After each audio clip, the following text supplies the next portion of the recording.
Associates. Lee is the president of Scranton Associates and focuses on regulatory compliance, label design, SDS preparation, and packaging and shipping rules.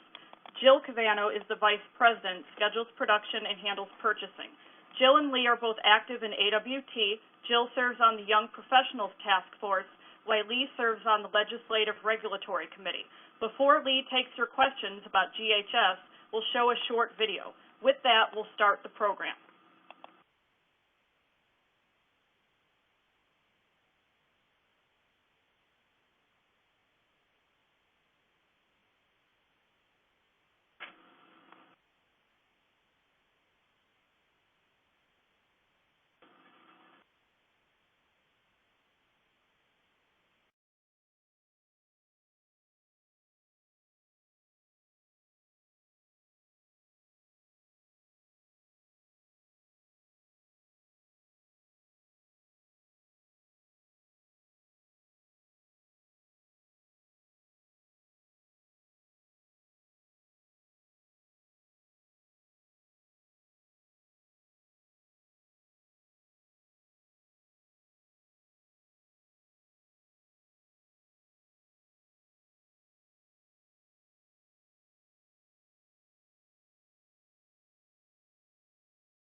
there are any issues seeing the video, we will have it up on Scranton Associates website, but we also have a PDF for you to view before we start our question and answers.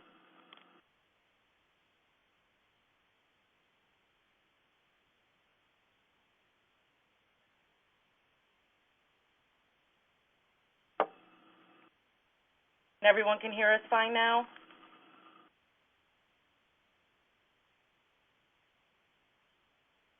Perfect. If you have any questions, please type them in the chat box, and Lee will answer them for you.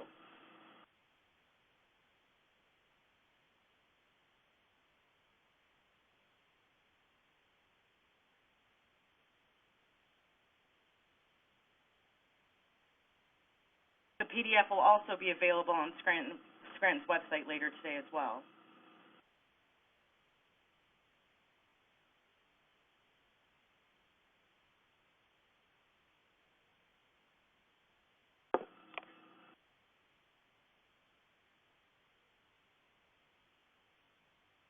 Lee, for the label, what is necessary for the product identifier, CAS number, etc.?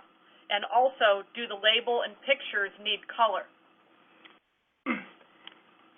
The pictograms on the SDS should be bordered in red. I don't know how crucial this is. One of the changes in changing the MSDS format to the SDS format is that the CAS numbers are not included, nor are the identities of the components, the hazardous components, in Section 2. That would be included in one of the following sections, the one that is specifically for the chemical data and the details of the product's appearance and specific gravity, pH, all of that sort of thing. So that is in a second section. Section 2 basically just gives the precautionary statements and the hazard classes and the basic storage, or well, not so much storage, but Section 2 is not where you identify the components. Do the labels and pictures need color? On the SDS, yes, the pictograms should be bordered by red. I don't know how big of an issue that is. On the label as well, they should be bordered by red.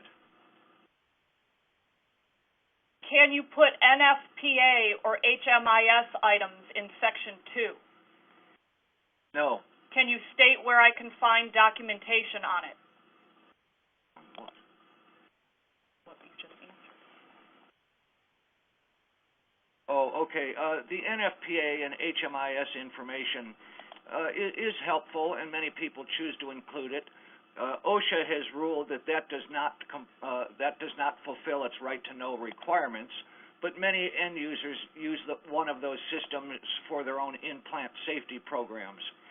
So that HMS NFPA would probably be in one of the later sections. I don't recall the number, the regulatory one probably. With regard to limited quantities, are the labels going to change? To the best of my knowledge, no. This is entirely overseen by OSHA, and when you get into reportable quantities and limited quantities, that's more of an EPA situation. If multiple pictograms in Section 2, does the label need all of them? Yes, the label would need all of the pictograms unless it was shipped as a corrosive and had the proper DOT corrosive label. Then the corrosive pictogram would not be required on the label. The same would apply to something shipped as an oxidizer. If it has the correct DOT oxidizer label, the oxidizer pictograms would not be required on the label.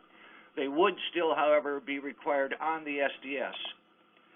On Section 3 of the SDS, how much of the product formula is needed? All components or just the hazardous ones? Basically just the hazardous ones.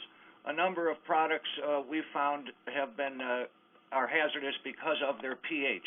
HEDP would be an example. Once that's neutralized, that would no longer be a hazard. On the SDS that I have worked through, I have seen that a number of them actually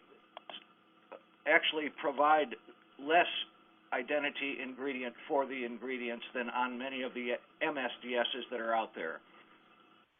Do our customers who have existing products later than December 2015, will they need drum labels replaced, or are they grandfathered in? I think that there is a provision for existing stock up until December of 2015. So I guess if by the letter of the law, I'm guessing that you would probably want to provide new labels to them. Although how many people are going to request this and how much this is going to be overseen by OSHA or other regulatory people, that I don't know. This is a big change. It's not something that's going to be easily accomplished on a lot of formulas. So that is something that I guess we'll kind of see how it works out. But I guess by the letter of the law, yes, you would want to give them new labels. But I'm sure not everyone will have them in time. And as I mentioned, I'm repeating myself, but I don't know how much this will be looked into by OSHA. How does confidential business information impact SDS output? That probably shouldn't change. Just like on the existing MSDSs, if you have proprietary information, you state it as such. So my understanding on proprietary or information or trade secrets is that if it could be reverse engineered easily, you cannot claim it as proprietary or a trade secret. And that's always the balancing act. You want to fulfill your obligations and your duties by providing the accurate and up-to-date right-to-know information so that people handling these chemicals know how to use them, what happens if they're exposed to them, how to store them, how to get rid of them, how to ship them, those sort of things. And the next question, are you done with that one? I've lost my train of thought on that one. Well, the question that you were answering, just to recap, is someone asked, how does confidential business information impact SDS output? And it may go along with the next question where somebody put, if our product is a proprietary blend, do we need to add all the components? Again, a proprietary blend, that's kind of a gray area. Again, if it's something that can be easily reverse engineered, you really have no justifiable reason to claim proprietary. And people want to people don't want to give away their formulas, but yet they do want to provide the correct information to the end users. So that's kind of a tough one. But as I had mentioned to answer to an earlier question, not all of the components are going to need to be identified specifically on the SDS, only the ones that are hazardous in the final formulation rather than in the raw material form. Okay, the next question is, can you put Canadian symbols in Section 2? And if you can, where can I find documentation as to what is not acceptable in that section? That I do not know.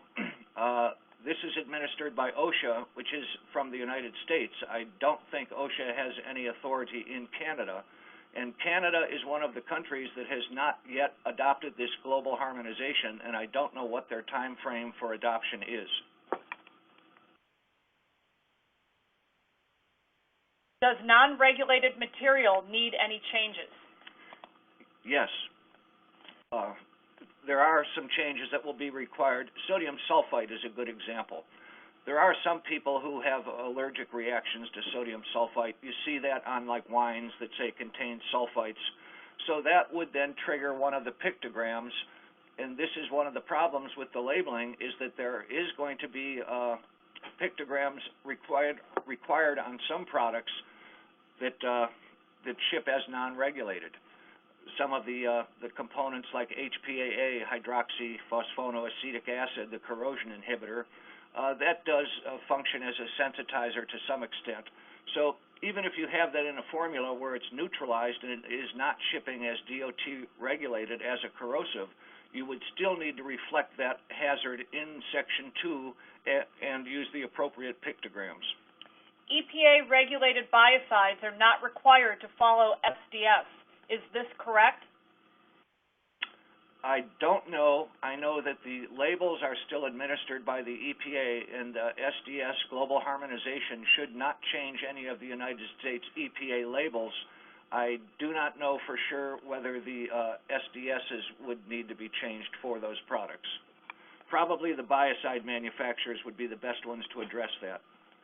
Office of Environmental Health and Safety at Northeastern University has released information that the last date of June 1st, 2016 as the date to have all in place, and June 1st, 2015 for just labels. Is this correct or not? I think it probably is.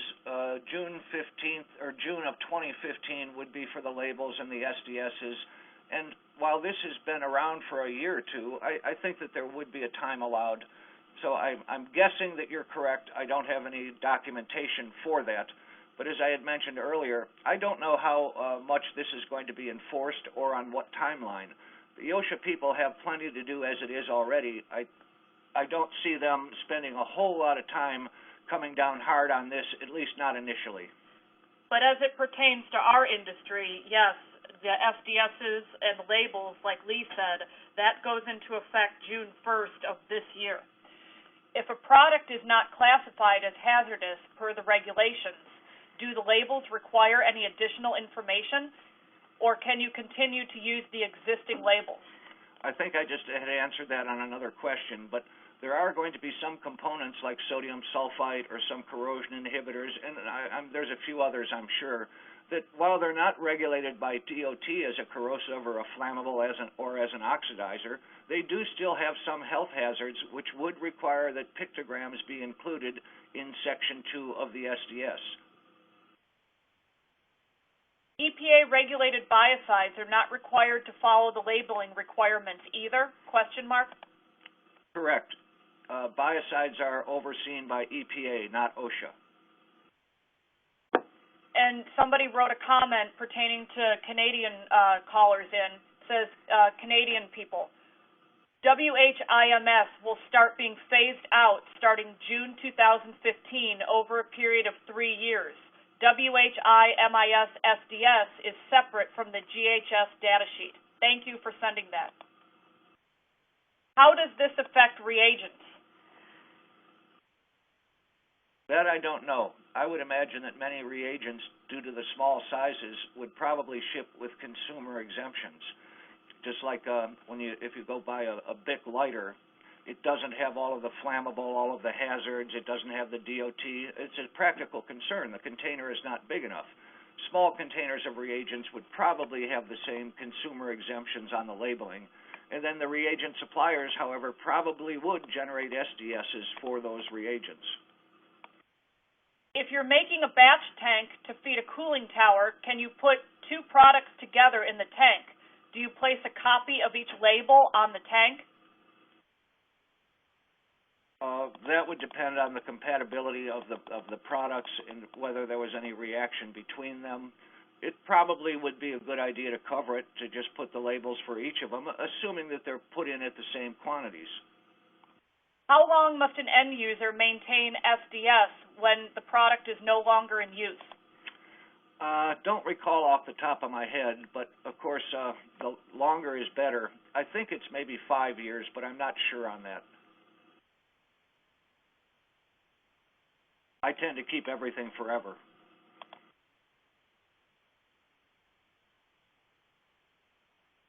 Where can we locate information on which pictograms need to be on non-regulated material? This is all in the Federal Register. In Title 29, the references was given early as to the numbers, but this is all in the Federal Register. And we have that where you can look in the Federal Register. We'll be putting this presentation on the Scranton website, and it's also listed in the PDF that we have up that you can feel free to print out.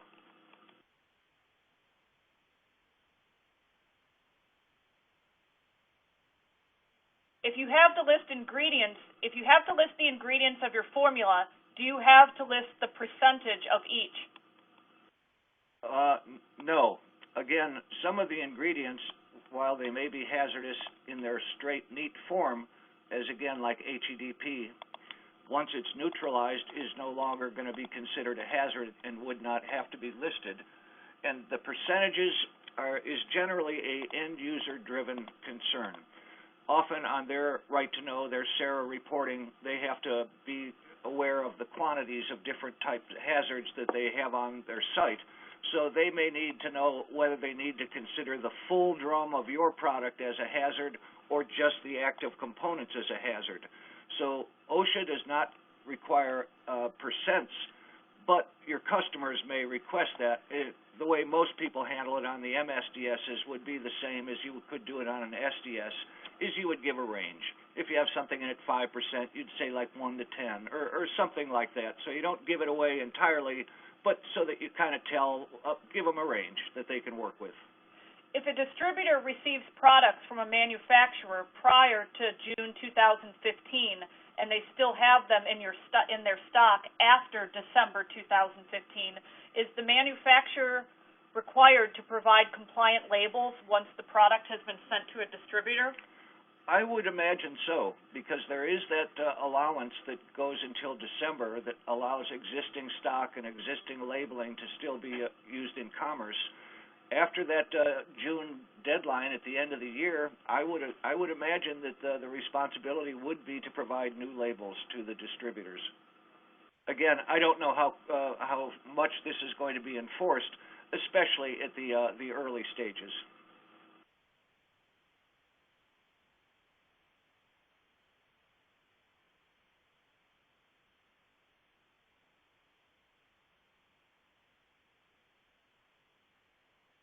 Okay, well, if there's no more questions, Lee and I would like to, and Heidi and everyone at AWT would like to thank everybody for joining today. It looks like we have one more question. Can you recommend any third-party companies who can generate new SDSs for our current chemical line? Yes, I can. I'm glad someone asked that. We've been working with a gentleman that I consider to be the authority on this, who his whole business is regulatory projects, and we've used him to generate a number of SDSs for us. And that's a gentleman by the name of Fred Hopkins, and he is in Prairie Village, Kansas. He can be reached by phone at area 913-544-1638, or by email at all small, no spaces, Fred Hopkins at kc.rr.com. Fred is also an AWT member, and his information can also be found in the AWT directory. Somebody asked, is there a recommended software for the conversion? And I'm going to say that I would suggest also calling Fred, because there's none that I am going to go ahead and recommend. The next question is, do the pictograms have to be part of the product label, or can they be placed next to the product label, like DOT hazard labels? I don't think that there's an actual requirement that they be on the label, but it sure would make sense to put them on the label. Otherwise, you're going to start getting into bunches of labels for the same product. You might have a product that has 3 or 4 pictograms. So you've got the label itself, you've got 3 or 4 pictograms, you have the DOT labeling. You know, what happens if a gust of wind comes through and all over your shipping dock? The requirement would be that I'm sure that they would have to be adjacent to the label, but just from this practical point of view, it would make a lot more sense to include them on the label. How dependent will the accuracy of our SDS be on the updated raw material SDS? In other words, can we produce accurate SDSs with our existing raw material MSDSs? Good question. To a large degree, yes. The existing MSDSs, if they're well done, and most of the ingredients that we use in water treatment have quite good MSDSs, but they're going to give you the toxicity data that is used to calculate the hazard categories, so that the MSDSs still are the basis for making SDSs now. Most of the large corporations may have already generated their SDSs, but are not going to release them until the deadline. They don't want people taking advantage of their work. But once the raw materials start coming through as SDSs, there may be some variation. But for the most part, I think the existing MSDSs would be accurate. Are there any recommendations for products packaged in small containers requiring extended label content?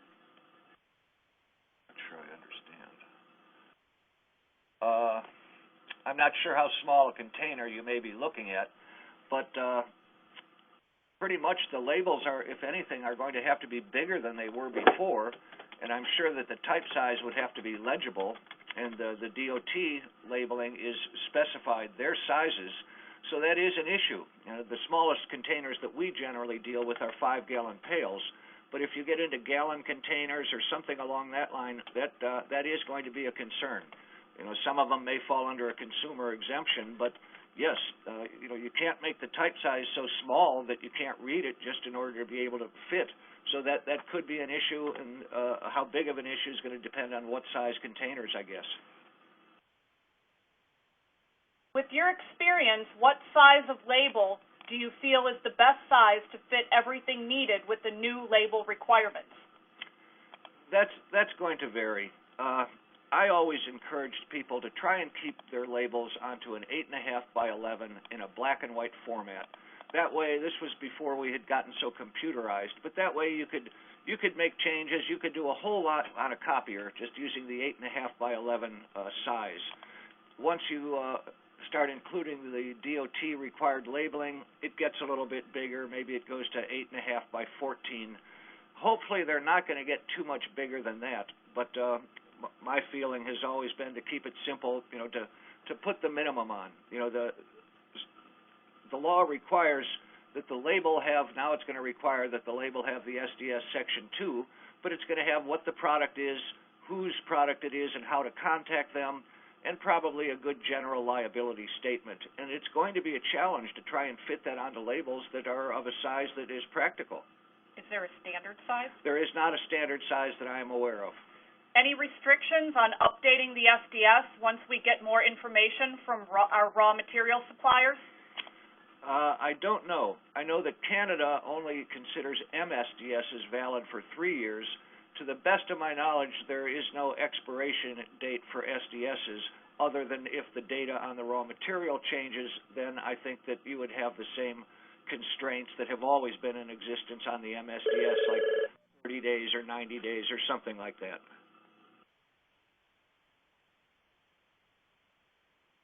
And then somebody from Canada put on updating the SDSs, they said, update as frequently as required. In Canada, it is mandatory every 3 years. Next question, does the manufacturer information on the label require full address or just the name and number? I believe it requires contact information. It would require, you know, your name, and if there was an issue, how to get in touch with you. Whether it be email, whether it be phone number, probably as long as it was accurate and someone could get in touch with you promptly, I don't think that the street address would be an issue.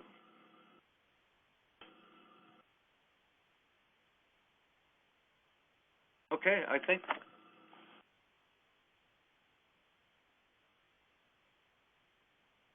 Well, I was going to say, in case there are no more questions, or if there are, thanks for joining us, and I hope the information that I've presented is helpful.